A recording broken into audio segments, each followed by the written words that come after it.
2025 na. Kung nalilito ka pa rin sa fitness journey mo, ang video na to ay para sa'yo. Okay?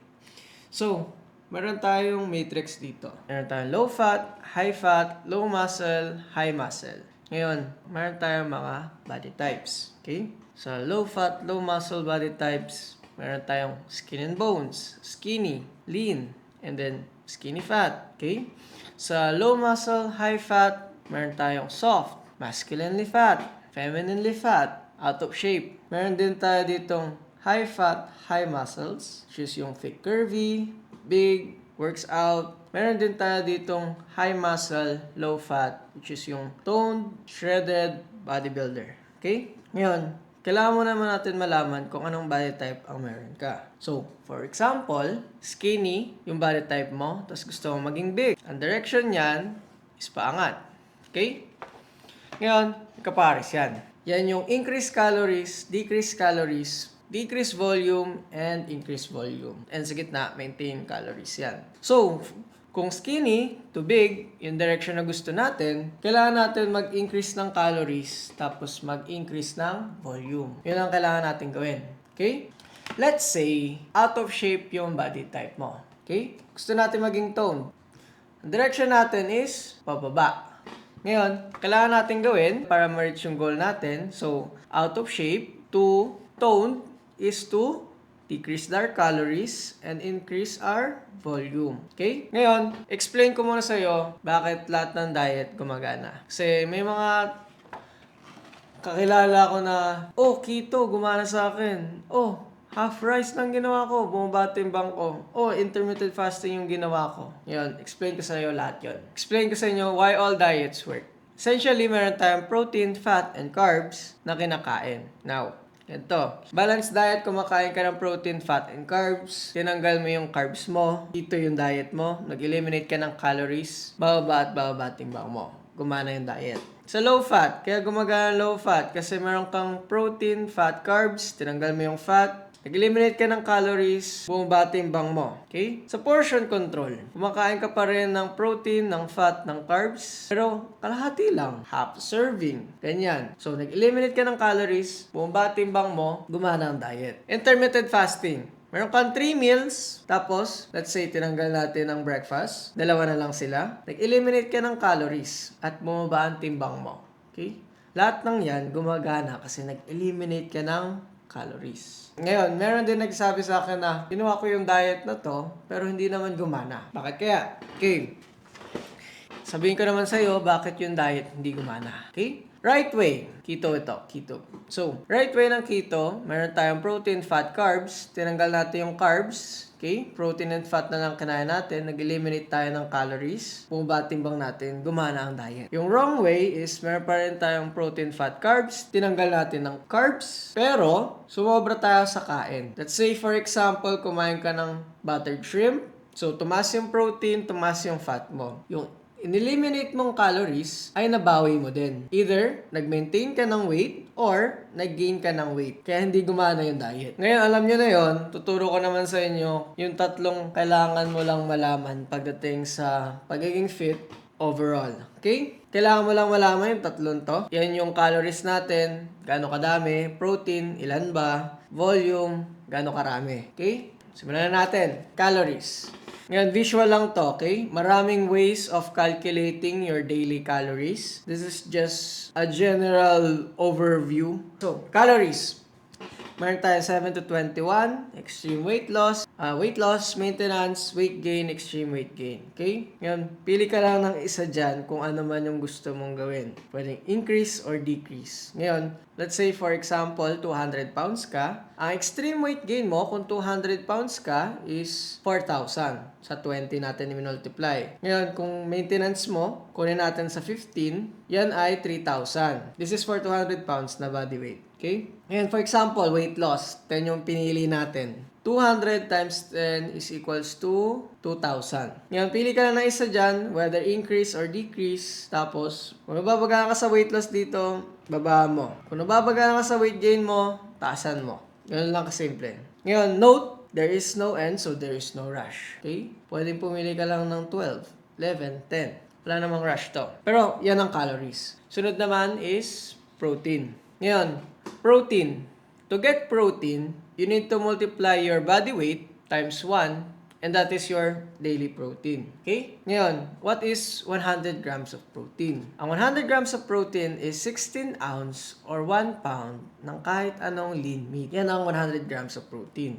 Okay? Any lean meat, meaning pwedeng chicken breast, fish, like tilapia, shrimp, beef, or any kind of lean meat, as long as it's a pound or 16 ounce, it's roughly 100 grams of protein. Ngayon, let's say 200 pounds ka. So, you need 200 grams of protein, which is 2 pounds of lean meat per day. Okay? Tapos, ikaw na bahala kung gaano mo siya gusto i-divide. Divide however you want, whenever you want. Okay? Pwede mo siyang i-divide sa 2 meals. Tag 1 pound ka. Tapos, pwede mo rin siyang i-mix and match. So, for example, 1 pound of shrimp ngayon, 1 pound of chicken breast mamaya. As long as it's lean meat, 100 grams of protein siya. Okay? Ngayon, how many calories is that? Ang lean meat is roughly 5 calories per gram. Okay? Paano natin nakuha yung 5? Ngayon, kung magiging specific ka, ang protein calories is 4 calories per gram of protein. Since yung lean meat natin, kahit gaano man ka-lean, merong fat, magpa-plus 1 tayo. Ngayon, depende sa meat choice mo. Nag-range yan from 5 calorie per gram to 7 calorie per gram. Okay? Pero since lean meat yung pinag-uusapan natin, 5 calories per gram. So, 200 grams of protein times 5, that is 1,000 calories. Ngayon, kuha na natin yung daily protein, kuha na natin yung calories natin, pagsasamahin na natin. Putting it together, calculate the calories for goal.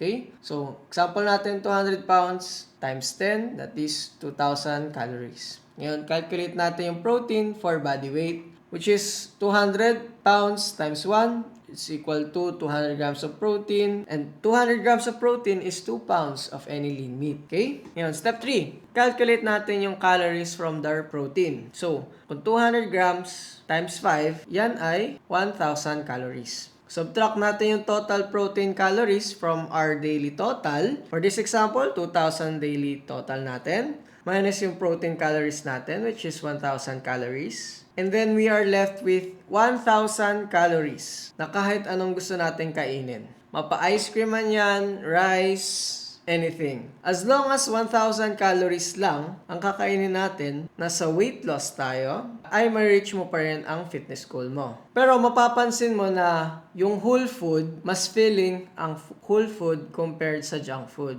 Ang 1,000 calories of ice cream and chocolate ay hindi ganoon ka-filling katulad ng 1,000 calories of potatoes and rice. Okay? Ngayon, ikaw na bahala dyan.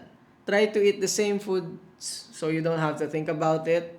Change it up as much as you need. Variety pagdating sa calories na gusto mong kainin araw-araw. Ngayon, it's up to you na. As long as di ka sumusobra sa goal mo, bababa at bababa ang timbang mo. Ngayon, pag-usapan naman natin yung volume. Okay. Why all workout works the same? Essentially, volume is reps times weight times set. Ngayon, let's say, 10 reps ang ginagawa mo sa push-ups. Tapos ngayon, 12 reps na. Okay? So, from 10 reps to 12 reps, that is more volume. So, from 10 to 12, more volume. Ngayon, sa weight. Let's say, yung weight na ginagawa mo dati is 100. Tapos ngayon, pinush mo na siya sa 150. That is more volume. Okay? Since volume is equals to reps times weight, multiply natin para makuha yung total volume. So, 10 times 100 is equals to 1,000 and 12 times 150 is equals to 1,800. Okay? So, from 1,000 to 1,800, that is more volume. Okay? Ngayon, sets. Let's say, dati kaya mo 3 sets. Tapos ngayon, na-push mo na ng 5 sets. That is more volume. Okay? Since volume is equals to reps times weight times set, kunin natin yung reps times weight to times natin sa set. So, 1,000 times 3 is equals to 3,000. And 1,800 times 5 is equals to 9,000. And 3,000 to 9,000 is equals to more volume. Okay? Yan yung rason kung bakit lahat ng workout gumagana. Mapa-strength, hypertrophy, endurance, okay? Kahit anong gamitin mong tools like cables, machines, free weights, kettlebells, resistance band, body weight, okay? As long as you're doing enough volume, magpro-progress at magpro-progress ka. Okay? Gagana at gagana ang workout. Ngayon, bakit nga ba hindi gumagana yung workout? Meron man nagsabi sa akin na nag-workout daw sila, pero walang nagbabago. Okay? They stay the same.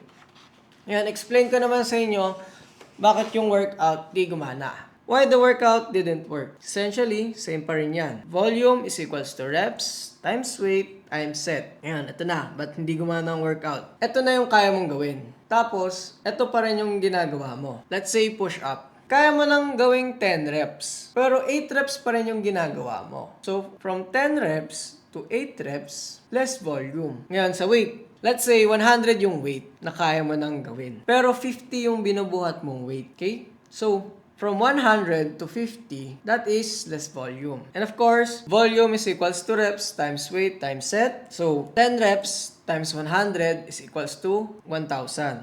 And 8 reps times 50 is equals to 400, which is less volume. Okay? Ngayon, let's say 3 set na ang kaya mong gawin, pero 2 sets pa rin ang ginagawa mo. From 3 to 2, that is less volume. Okay? Since volume is equals to reps times weight times set, okay? 1,000 times 3 is equals to 3,000, and 400 times 2 is equals to 800, which is less volume. Okay? Ngayon, pwedeng less reps yung ginagawa mo kasi hindi mo pinupush mentally. Pwedeng less weight ang ginagawa mo kasi you're not feeling to do more weight. Pwedeng less set yung ginagawa mo kasi you think it's enough. Pero, as long as you're pushing yourself sa workouts, the workout will work. Okay? Paanong workout program man yan? And that's all what you need to know when it comes to general fitness. Okay, so na-cover na natin lahat. Kung ano yung body type mo, kung ano yung body type na gusto mong marating, tapos na-cover na rin natin kung anong dapat mong gawin para ma-reach yung goals mo. Kung increase calories,